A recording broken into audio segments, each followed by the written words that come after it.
አግብቼ ልክ በሶስተኛው ቀን እጄ ተመልሶ መስራት እንዳይችል ቅጥቅጥ ያደረገኝ ስጦታ ነው።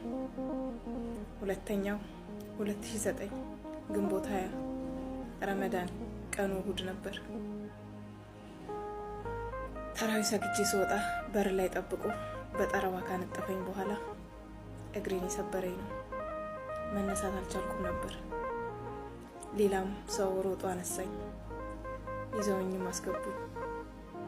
የሚገርማችሁ ነገር ግንቦት 20 ሰብሮኝ ግንቦት 22 ምጥ ያዘኝ። ግንቦት 24 ልጄን ተገላገልኩ። በአላህ እርዳታ እያነከስኩ እጄ ልጄን ይዤ መጣሁ። ሶስተኛው ልጄን ወልጄ በ15 ቀኔ ወገቤ መሀል ላይ ከፍሎ የቆረጠኝ ነበር። አሁን ሳወራችሁ ቀላል ሊመስል ይችላል። ለእኔ በጣም ከባድ ወቅት የምለባት ቀን ነበረች። በጣም ያማል። አራስ ነበርኩኝ። የነበርኩበት ሁኔታም ደግሞ በጣም የሚያሳዝን ሁኔታ ነበር። በጣም ያም ነበር። ለረጅም ጊዜ ወገቤ ያመኝ ነበር እና ሰው ይዤ ነበር የምነሳው። የዛች ቀን ከሱ መፋታትን ወሰንኩኝ። ምክንያቱም የነበርኩበት ሁኔታ እንኳን ልመታ ልታቀፍ እንኳን የማሳሳበት ሁኔታ ነበር። ወልዳ በ15 ቀን ወገቧ የተቆረጠች የመጀመሪያ ኢትዮጵያዊ ሴት እሆናለሁ ብዬ አስባለሁ።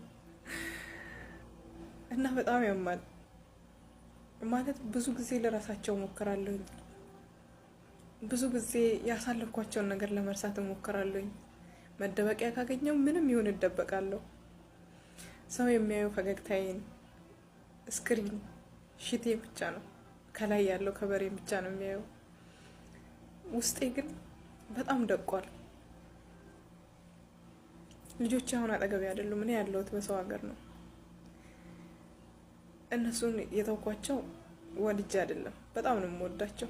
በጣም ብዙ መስዋዕትን ለነሱ ከፍያለሁ።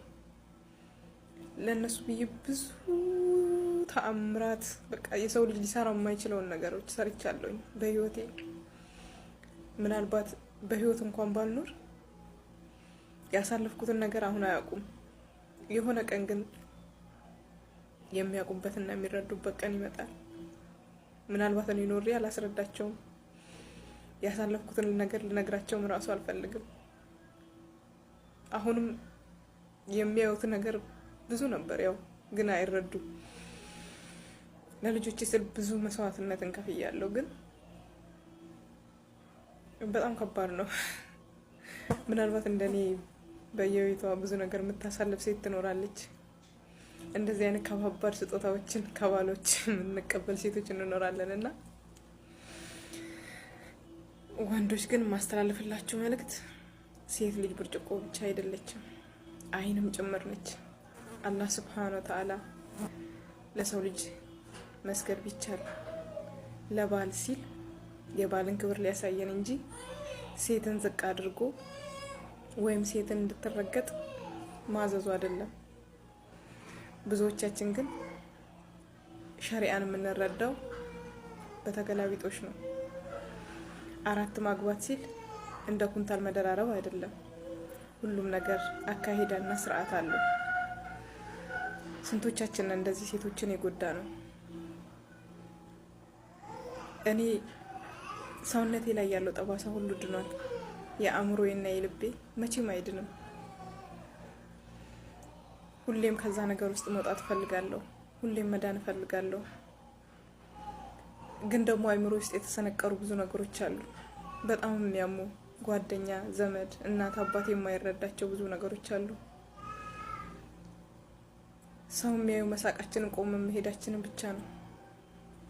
ግን በህይወታችን እንዳንድን የሚያደርጉ ጠፋሳዎች፣ የወደፊት ህይወታችን ላይ ራሱ ምን ማድረግ እንዳለብን እንዳናቅ የሚያደርጉ ጠባሳዎች አሉ። በጣም የሚያሙ እና እባካችሁ በተለይ ወንዶች ሴትን ለመጉዳት አታስቡ።